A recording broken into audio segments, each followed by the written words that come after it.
Millet rice అండి. ఇది రాత్రి నానబెట్టుకోవాలి.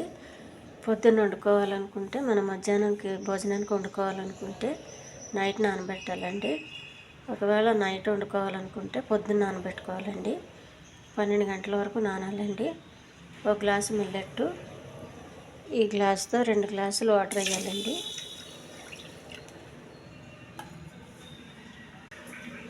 ఇది 2వ గ్లాసు అండి. తొందరగా ఉడుకుతుందండి, ఎక్కువ టైం తీసుకోదు.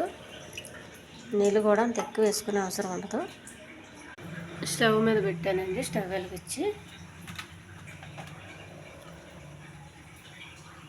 ఇది కొంచెం హైలోనే పెట్టుకోండి ఉడికేంత వరకు. మిల్లెట్స్ ఉడుకుతుందండి. వాటర్ అంతా ఎగిరిపోవాలి. చూడండి, ఇంకొక చూడకాలి.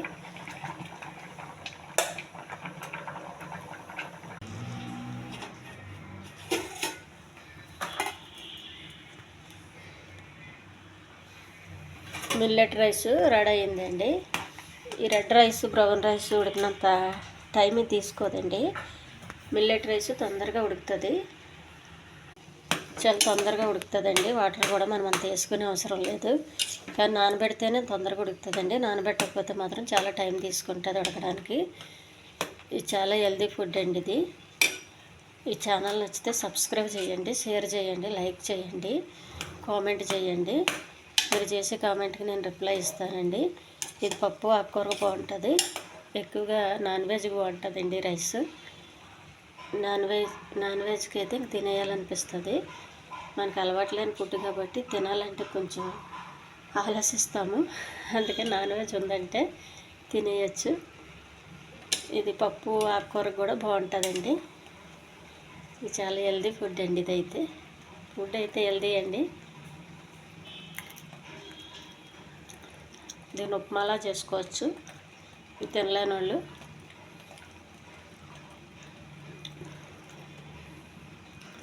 నేనైతే ఇది ఎక్కువగా నాన్ వెజ్తో తింటానండి. నాన్ వెజ్ కానీ పప్పు ఆకుకూర కానీ ఇటువంటి తింటాను, లేదంటే ఉప్మా చేసుకుంటాను.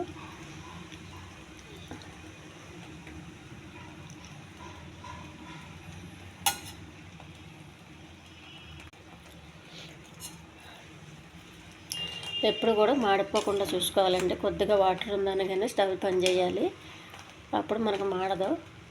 ఎందుకంటే అన్నం మాడితే తినలేము, ఏది కూడా మాడితే తినలేము కదా. ఇది కూడా ఇంకా అసలు తినడానికి ఇష్టం ఉండదు కాబట్టి చాలామందికి ఇది మాడకూడదు.